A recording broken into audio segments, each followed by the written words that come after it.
Students, पुष्पजीवी sir classes में आप सभी लोग का स्वागत है।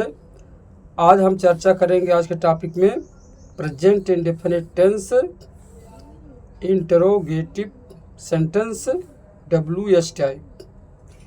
इसका नाम WS टाइप क्यों पड़ा है? क्योंकि इसमें क्वेश्चन वर्ड जो है वाक्य के बीच में आता है। तो पहले हम पहचान करते हैं।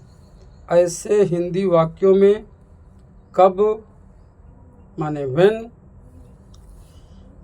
कहाँ वेयर, कैसे हाउ, कब तक हाउ लॉन्ग, कौन हु, किसे हुम, किसका हुज आदि शब्द वाक्य में दिखाई देते हैं। तो पहचान करना बहुत ही सरल है। ऐसे हिंदी वाक्यों में क्वेश्चन वर्ड जो है आते हैं। तो देखते हैं इसका अनुवाद कैसे होगा। हाउ टू ट्रांसलेट, अनुवाद कैसे करें। हाउ टू ट्रांसलेट, अनुवाद कैसे करें। चूँकि प्रेजेंट इंडेफिनिट टेंस में है तो इन वाक्यों के अंत में भी ता है, ती है, ते हैं, तो है आदि शब्द आते हैं। हमें इस बात को ध्यान देना होगा। आगे देखते हैं। तो इसमें भी यहाँ पर डज और डू का प्रयोग किया जाता है, लेकिन इनका प्रयोग जो है सब्जेक्ट के अनुसार होगा। कर्ता सब्जेक्ट के अनुसार डू या हम डज का प्रयोग करेंगे। कैसे करेंगे देखते हैं। सिंगुलर सब्जेक्ट, अगर हमारा सिंगुलर सब्जेक्ट है तो उससे पहले हम डज लगाएंगे। अगर वहीं पर हमारा प्लूरल सब्जेक्ट है तो हम डू का यूज करेंगे। आगे देखते हैं। नोट, सबसे पहले क्वेश्चन वर्ड लिखना चाहिए। अनुवाद करते समय हमें सबसे पहले क्वेश्चन वर्ड लिखना चाहिए। वो क्वेश्चन वर्ड कौन से हो सकते हैं? कैसे, कब तक, कब से, कौन, किसे, किसका, किसकी, अंग्रेजी हमें लिखा जाना चाहिए। आगे देखते हैं। तो क्वेश्चन वर्ड की अंग्रेजी हमें अनुवाद करते समय सबसे पहले लिखना चाहिए। ट्रांसलेट करते समय क्वेश्चन वर्ड की अंग्रेजी हमें पहले लिखना होगा। उसके बाद हम कर डू या डज लगाएंगे। उसका यूज कैसे करेंगे? कर्ता के अनुसार। डू या डज का प्रयोग हम करेंगे, कर्ता के अनुसार हम करेंगे। और एक बात और ध्यान देने योग्य है, प्रत्येक अवस्था में वर्ब की, जिसे हम मेन वर्ब बोलते हैं, उसका मुख्य क्रिया का पहला रूप ही लिखा जाएगा। तो दो तीन बातें हमें गौर करनी है।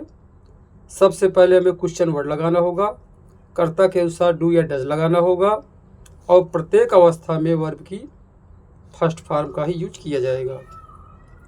तो फार्मूला देखते हैं क्या बन रहा है। क्वेश्चन वर्ड प्लस डू या डज प्लस सब्जेक्ट, उसके बाद हम लगाएंगे वर्ब की फर्स्ट फॉर्म, फिर ऑब्जेक्ट या नाउन कर देंगे, मार्क ऑफ इंटरोगेशन लगाएंगे। फार्मूले को हम एक बार फिर से रिपीट करते हैं। क्वेश्चन वर्ड डू या डज प्लस सब्जेक्ट, उसके बाद जो है मेन वर्ब की फर्स्ट फॉर्म आई लगेगी, और उसके बाद हम क्या करेंगे? ऑब्जेक्ट या नाउन का यूज करेंगे। कुछ उदाहरण लेते हैं। जैसे है, पिताजी बाजार कब जाते हैं। यहाँ ध्यान देंगे, पिताजी बाजार कब जाते हैं, तो हमें सबसे पहले क्वेश्चन वर्ड कब की अंग्रेजी लिखना होगा। तो हमने लिखा है व्हेन। व्हेन लिखेंगे, और सब्जेक्ट के अनुसार, चूँकि सब्जेक्ट हमारे पिताजी हैं, एक वचन में है, तो हमने डज का यूज किया। तो when does father go to market.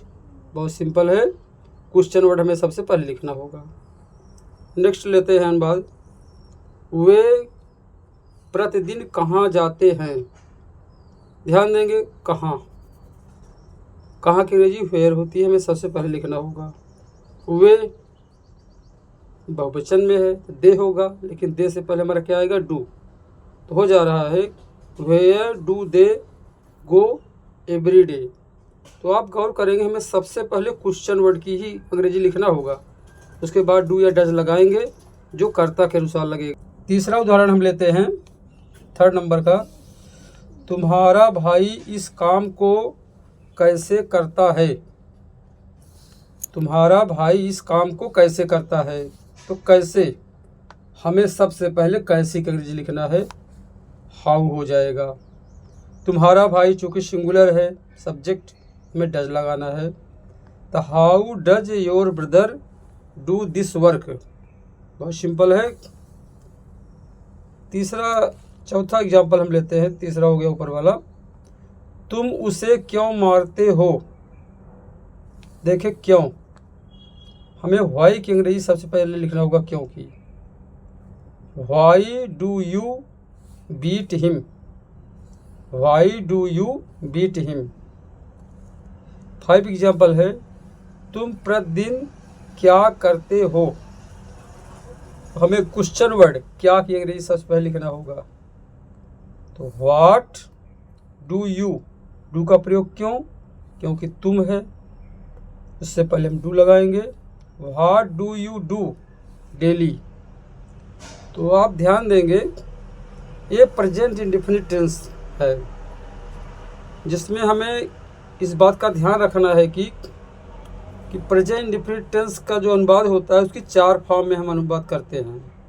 किसका, जैसे पहला हमारा पॉजिटिव होता है, दूसरा निगेटिव होता है, तीसरा इंट्रोगेटिव होता है। इंट्रोगेटिव हमारा पहला या सानो टाइप होता है। इससे पहले की वीडियो में हमने पॉजिटिव का पर हमने वीडियो बनाई है, निगेटिव का भी हो गया है। इंट्रोगेटिव तीसरा जो होता है या सानो टाइप वो भी हो गया है। और आज की चर्चा में हम WH टाइप की चर्चा कर रहे हैं जो क्वेश्चन वर्ड से रिलेटेड है। तो यहाँ ये बताने का आशय यह है कि हमारा प्रेजेंट टेंस 4 भागों में बढ़ जाता है। तो पहला खंड होता है पॉजिटिव, दूसरा खंड होता है निगेटिव, थर्ड होता है इंट्रोगेटिव या सानो टाइप, हम बता चुके हैं इसके बारे में। और 4 नंबर हमारा होता है इंट्रोगेटिव WH टाइप, जिसमें क्वेश्चन वर्ड आते हैं, जिसकी चर्चा भी हम ऊपर किए हैं। या इसको इस तरह समझें, प्रेजेंट इंडेफिनिट टेंस इसको 4 भागों में बांटते हैं। पॉजिटिव सेंटेंस चर्चा की जा चुकी है, second negative sentence, third interrogative sentence या सानो टाइप, चौथा है हमारा इंट्रोगेटिव WH टाइप, जिसकी वर्तमान में हम चर्चा कर रहे हैं। एक बात का हमें और गौर करना होगा कि हमें रूल्स ऑफ यस और PP को ध्यान देना है। बहुत इजी फार्मूला है ये, यस PP। यहाँ इसका मतलब ये होता है कि सिंगुलर सब्जेक्ट के साथ सिंगुलर वर्ब आएगी और प्लूरल सब्जेक्ट के साथ प्लूरल वर्ब आएगी। तो बहुत शॉर्टकट में हमें इसे ध्यान देना होगा। तो सिंगुलर के साथ सिंगुलर, यहाँ P का मतलब है हमारा प्लूरल, अर्थात yes singular subject singular verb हो जाएगी, प्रयोग होना चाहिए। और PP अर्थात प्लूरल हमारा सब्जेक्ट है तो प्लूरल हमारा वर्ब भी यूज की जाएगी। इस बात का हमें विशेष ध्यान रखना होगा। तो यस PP समझना बहुत आसान है। एक बार फिर से रिपीट करते हैं। Singular subject singular verb, plural subject plural verb. हमने एक नोट लिखा है, एक वचनकर्ता सिंगुलर सब्जेक्ट के साथ सिंगुलर वर्ब आनी चाहिए, जो ऊपर हम चर्चा कर रहे थे, और एक वचन क्रिया भी रहती है हमारी। तो यहाँ इस बात का ध्यान देना है। और बहुवचनकर्ता होने पर हमारी क्रिया भी जो है बहुवचन की हो जाती है, इस बात का हमें गौर करना है। बस आज के लिए इतना ही, धन्यवाद। अगली वीडियो में हमारी आपकी फिर से मुलाकात होगी। चैनल को सब्सक्राइब करें और जो है हमारे मनोबल को बढ़ाएं। धन्यवाद।